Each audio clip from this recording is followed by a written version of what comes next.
Po 2 úspešných ročníkoch sa tretíkrát uskutočnil festival nenudy v Mestskej knižnici.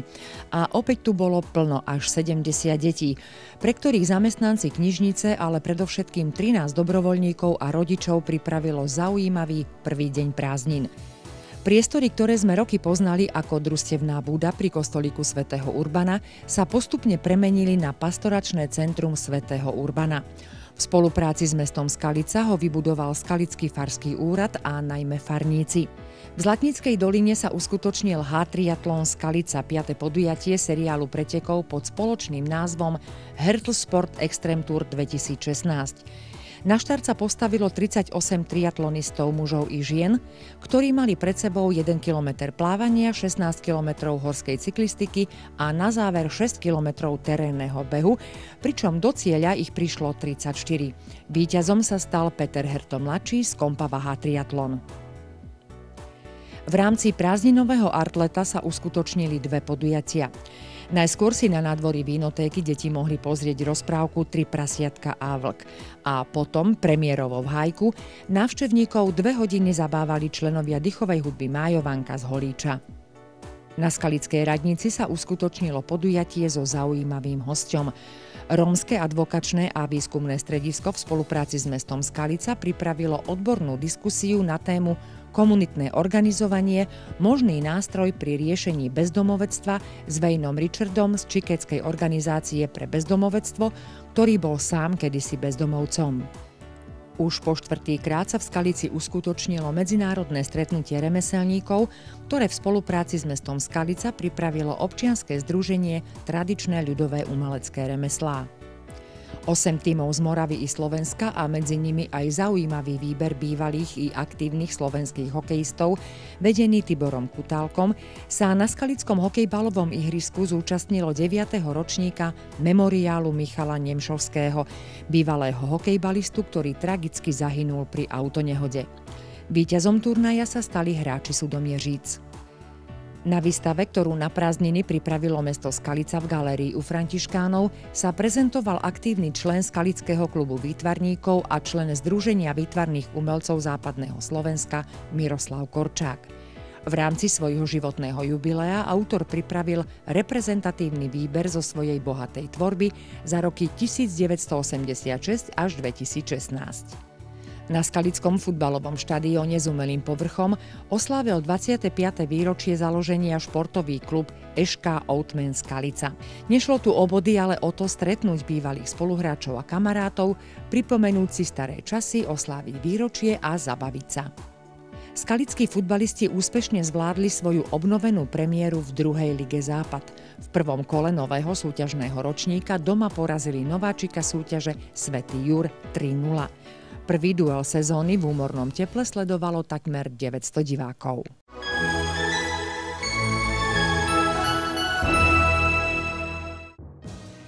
Spívání pod hradbama. Už tradičné stretnutie mužských speváckych zborov Moravsko-slovenského pomedzia sa tento rok spod hradieb presunulo do Hajku s podtitulom V tom skalickom zelenom. Prilákalo množstvo ľudí, ktorí si v príjemnom prostredí za ideálneho počasia vypočuli slovenské i moravské piesne v podaní niekoľkých speváckych zborov z oboch brehov rieky Moravy. Skalické námestie sa premenilo na historický autosalón. Svojich nablískaných veteránov tu priviezlo niekoľko desiatok účastníkov 19.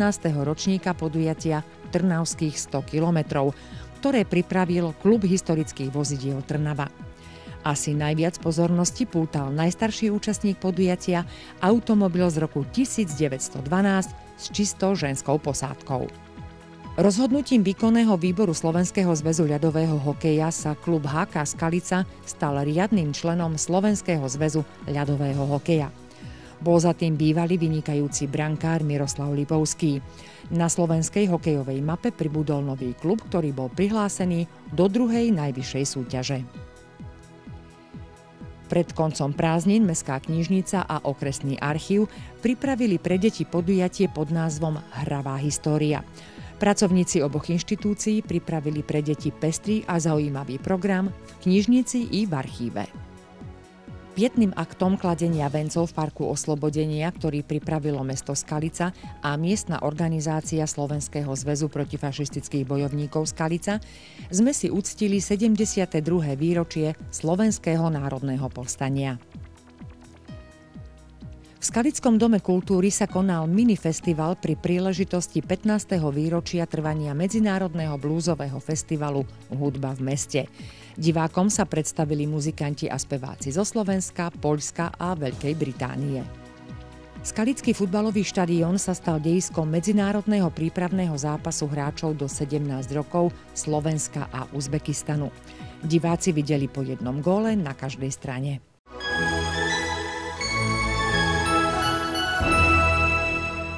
V prvý školský deň sa už po 11. krát stretli bývalí učitelia, riaditelia a vychovávateľky skalických základných škôl. Opäť to bolo v hoteli Tatran a stretnutie pripravila dvojica Ivan Horák a Ján Fuňák. V prvý deň loretánskych dní bola socha svätej Panny Márie Loretánskej prenesená v sprievode ulicami mesta do farského kostola, kde zostala až do záveru loretánskych dní.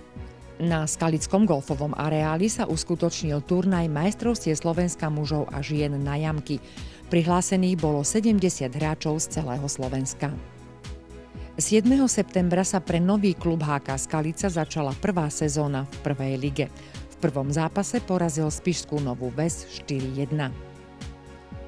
Na slávnostnom mestskom zastupiteľstve v bývalej kinosále si prevzali ocenenia 6 Skaličania. Ceny mesta boli udelené Vinohradníckemu spolku Skalica pri príležitosti 55. výročia vzniku a manželom Zdeňkovi a Emílii Zalubilovým za ich celoživotnú prácu v oblasti športu a zvlášť atletiky. Cenu primátora mesta Skalica si prevzali Drahomír Čermák za dlhoročnú prácu v oblasti práce so seniormi a regionálnej žurnalistiky, Jozef Dermíšek za takmer 45-ročnú aktívnu činnosť v oblasti dobrovoľnej hasičskej ochrany a Jaroslav Rekoš, ktorý vyše 40 rokov aktívne pracuje pre základnú organizáciu zdravotne postihnutej mládeže. Počas 3 dní jubilejného 25. ročníka Skalických dní si návštevníci mohli vybrať z množstva vystúpení na námestí alebo vo Františkánskej záhrade a nakúpiť v desiatkách stánkov.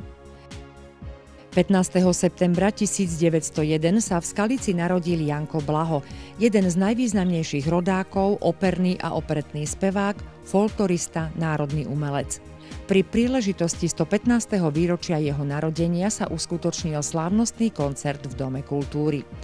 Podujatia sa zúčastnili i obe dcéry Janka Blahu a ďalší členovia rodiny Blahovcov. V reštaurácii Srdiečko sa opäť uskutočnilo slovenské finále medzinárodnej súťaže Slovakian Blues Challenge, ktoré podporil neinvestičný fond mesta Skalica.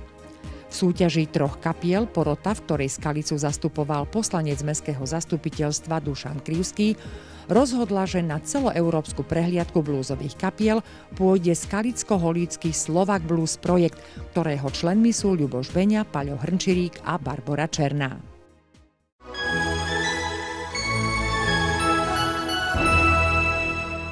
Druhého októbra sa v športovej hale pri bývalom ZVL začal 6. ročník Skalickej mestskej florbalovej ligy.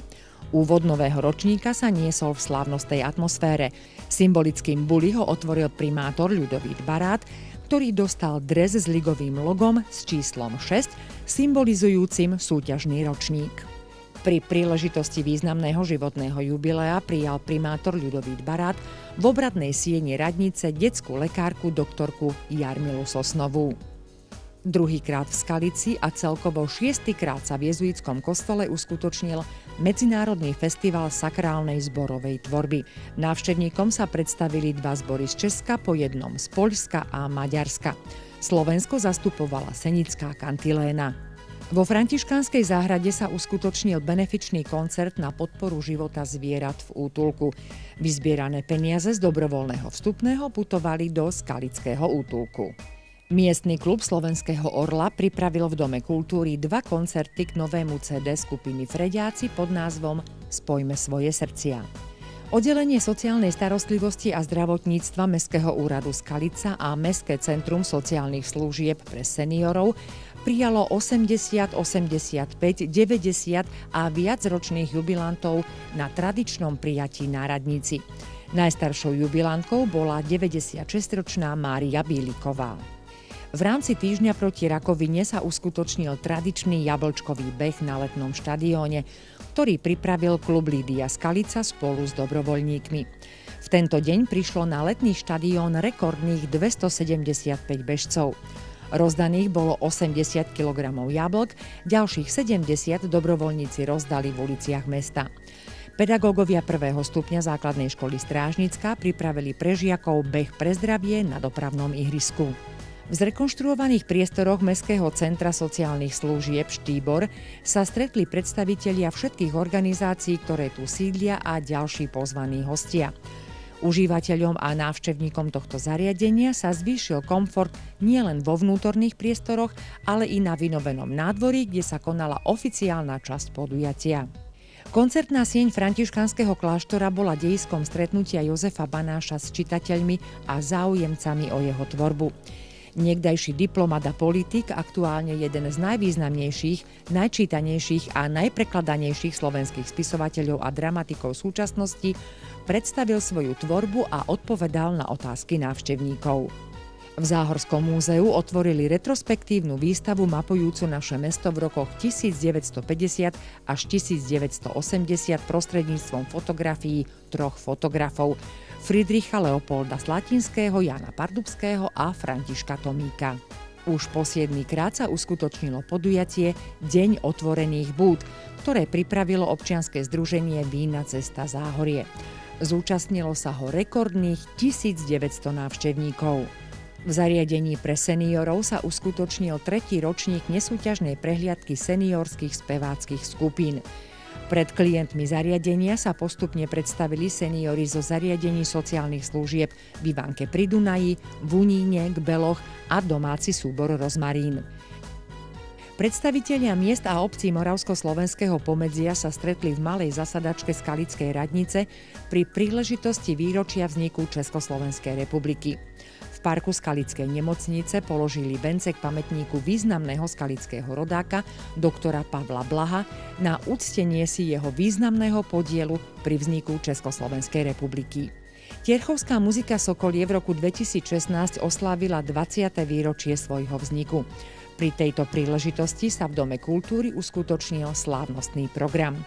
Okrem členov Sokolia sa divákom predstavil folklórny súbor Skaličan a viacero muzík, hudobníkov, tanečníkov a spevákov z Tierchovej a okolia.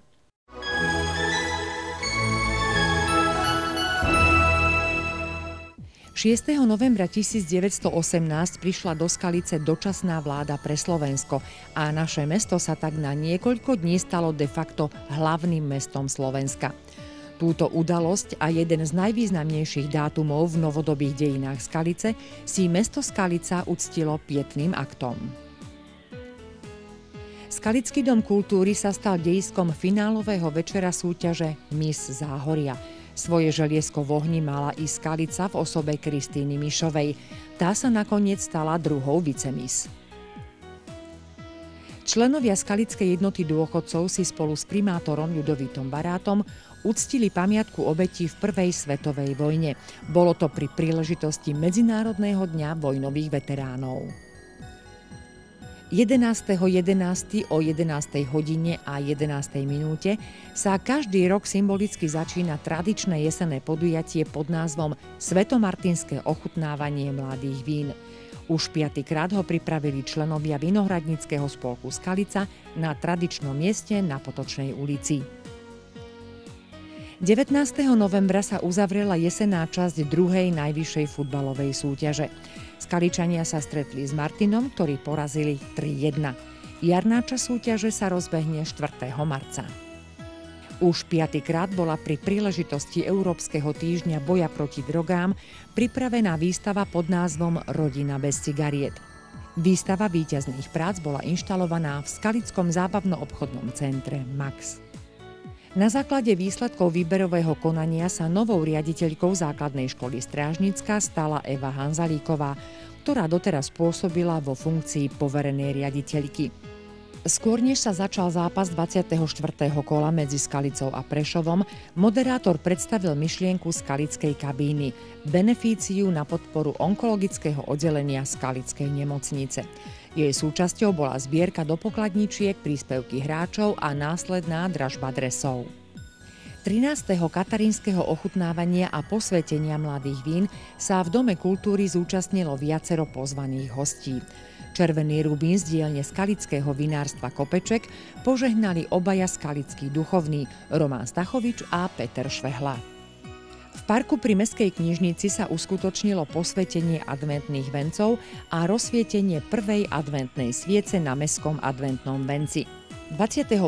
novembra sa uskutočnilo slávnostné prestrihnutie pásky druhej bytovky v lokalite Jazerné pole, ktorá sa stávala takmer súčasne s prvou.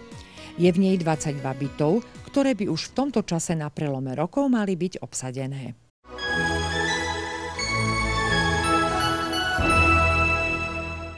Záhorské múzeum v Skalici otvorilo výstavu pod názvom Láska k folklóru. Predstavuje ľudí, ktorých tvorivá činnosť sa dotýka ľudovej umeleckej tvorivosti. Ladislava Zezulu ako dlhoročného tvorcu nástrojov z dreva, ďalej významného slovenského predstaviteľa inzitného umenia a rezbára Jozefa Pavlíka a jeho dcéry Zdenky Pavlíkovej, ktorá sa upísala tvorbe z drôtu. Na tradičnom predvianočnom koncerte v Dome kultúry sa predstavilo známe slovenské zoskupenie Funny Fellows. Jednou zo starobilých tradícií je žiadosť o ochranu mesta patróna mesta svätého Františka Xaverského. Najvyšší predstaviteľ Skalice, primátor Ľudovít Barát, žiadal v prítomnosti desiatok veriacich o ochranu mesta vo farskom kostole svätého Michala. Pri návšteve Zeleného domu v Skalici si primátor Ľudovít Barát so sebou priniesol všetky potrebné ingrediencie na prípravu 3 tanierov porkových slimákov z lístkového cesta. Túto akciu sľúbil pri jednej z návštev zariadenia, keď mu klienti darovali zásteru. Jeden z najlepších slovenských boxerov, Tommy Kid Kováč, začal svoje celoslovenské turné pod názvom Vyboxuj si svoj sen v Skalici na základnej škole Malého a postupne zavítal medzi žiakov ostatných skalických základných a stredných škôl. V rámci projektu sa uskutočnilo aj exibično-zábavné stretnutie slávneho boxera so skalickými futbalistami v zábavno-obchodnom centre Max. Rozsvietením vianočného stromčeka na Skalickom námestí a požehnaním nového Betlému, ktorý dalo zhotoviť mesto Skalica, boli oficiálne otvorené vianočné trhy. Primátor Ľudovít Barát a viceprimátor Peter Pagáč sa vybrali do niekoľkých zariadení, aby klientov potešili mikulášskymi balíčkami. Ich prvou zastávkou bol detský domov, nasledovala chránená dielňa, denný stacionár Mikado a napokon domov sociálnych služieb Zelený dom. V rámci vianočných trhov bolo pripravené aj niečo špeciálne. Zabíjačkové špeciality osobne ponúkali viceprimátor Peter Pagáč a prednosta mestského úradu Anton Bobrík. Známy skalický advokát, cestovateľ a spisovateľ Dušan Krivský uviedol v koncertnej sieni františkánskeho kláštora do života svoju novú knihu pod názvom A poslední budú prví. Vedenie, hráči i fanúšikovia hokejového klubu Skalica si pripomenuli 80. výročie skalického hokeja. Pred zápasom s Detvou na informačnej kocke premietli krátky film mapujúci uplynulých 80 ročí. Trénerská legenda František Kazinota si prevzal pamätnú plaketu a pod strechu zimného štadióna zavesili plachtu s menom tohto nezabudnutelného trénera. 26. ročníka medzinárodného cestného behu Hodonín-Holíč Skalica sa zúčastnilo 430 bežcov z viacerých krajín Európy. Prvenstvo obhájil maďarský bežec Benedektímu László Gregor. 17. decembra sa v hasičskej zbrojnici konala výročná členská schôdza dobrovoľného hasičského zboru v Skalici. Uskutočnili sa tiež voľby a novým predsedom dobrovoľného hasičského zboru v Skalici sa stal Jozef Dermíšek. Na poslednom rokovaní Mestského zastupiteľstva Skalica v roku 2016 bol schválený rozpočet mesta na rok 2017. Primátor Ľudovít Barát prijal na radnici darcov krvi, ktorí sa v tomto roku stali držiteľmi bronzovej, striebornej a zlatej janského plakety za bezplatné darovanie krvi. Vianočná atmosféra zavítala aj do skalického azylového domu Cesta. Zamestnanci ako každý rok pripravili pre klientov darčeky a tí zase vianočnú výzdobu a vianočné pečivo. 21. decembra do zariadenia prišiel primátor Ľudovít Barát spolu s viceprimátorom Petrom Pagáčom. Všetci klienti dostali vianočné darčeky. A ľudia v núdzi potrebujú aspoň raz do roka zažiť pocit domova.